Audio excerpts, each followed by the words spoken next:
You know, people keep asking us if we're back. And I'm thinking, yeah, we are back with Implicit Bias on the Saturday after November 7th, 2024.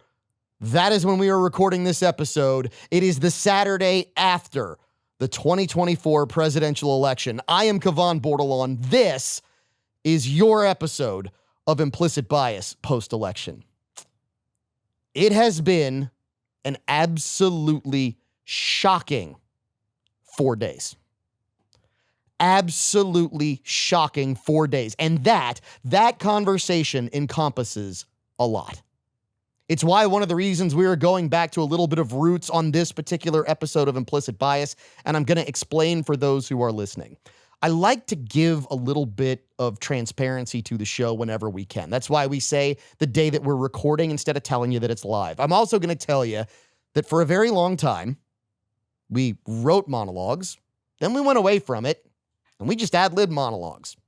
And then we went back to writing it. But this week's special. This week, we don't need to write anything down. This week, we're just going to shoot from the hip. And why?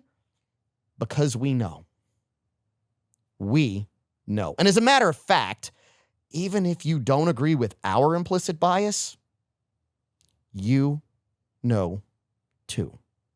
The question is, what do you know? What do we know? What we know and what you know isn't what happened. Everybody knows what happened. And I don't mean everybody like you spell it E-V-E-R-Y. I mean like everybody. E-E-E-R-Y-B-I-D-Y. Everybody knows what happened. But not everybody knows why. And we're here to tell you a big part of it. It's no coincidence that the Sunday before November 5th, 2024, the gospel in church, if you're a Catholic, was a very specific reading. It was a list of things that Jesus gave to his followers, the most popular of which might be the most important and the most relevant this week. The Beatitudes are what Jesus gave. And the most popular one, the one that people seem to know the most, is that the meek shall inherit the earth. If you can't put together why what happened on election day happened, maybe you should just listen to the Beatitudes. Because the numbers will tell you. The numbers are crystal clear. The numbers tell you that it was the meek who stopped being meek. It was the meek who got off the couch. It was the meek who went and voted early. It was the meek who voted on election day. It was the people who for the last more than 8 years, it was the meek who for the last 10 years have been called stupid, have been called uneducated, have been called moronic, have been called racist, have been called hateful, have been called Nazis. It was those people who finally said, no more. We're done, and so are you. See, people didn't believe that the silent majority existed. Election Day 2024 is proof that it does. Election Day 2024 finally gave us maybe some really clean line of sight as to what the United States real electorate looks like. What does it really look like? It looks like a monumental, historic political comeback for those who are sick and tired of not being left alone.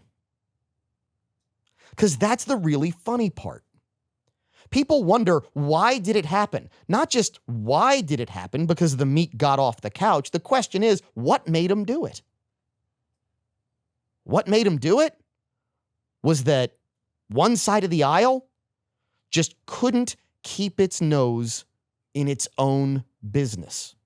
One side of the aisle didn't just say, live and let live. One side of the aisle said, I'm going to live, and you not only have to like it, you have to subscribe to it, you have to support it, you have to be an ally of it, and you have to pay for it.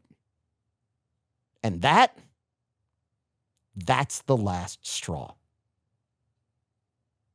So when it comes down to the 2024 election, know this.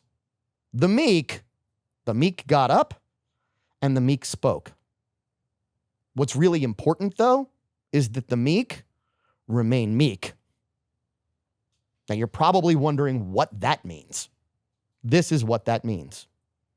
The meek still have to be left alone.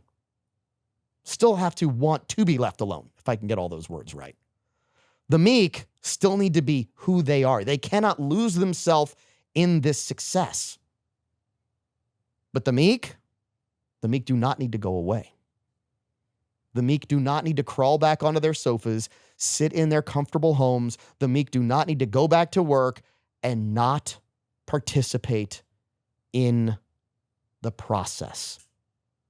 The meek need to make sure that they are voicing their opinions, that they are participating in the process, that they grab maybe multiple weekly whiskeys. Maybe it's water because those meek don't drink. That's okay too. But the meek need to sit back. They need to make sure that not just their family and their friends, they need to make sure that everybody, and I mean everybody, understands their implicit bias. We'll explain it, we'll dig into it, we'll dissect it, and we'll continue walking down that road when we come back with your favorite Saturday radio show /podcast/video podcast. You name it, because it's your implicit bias.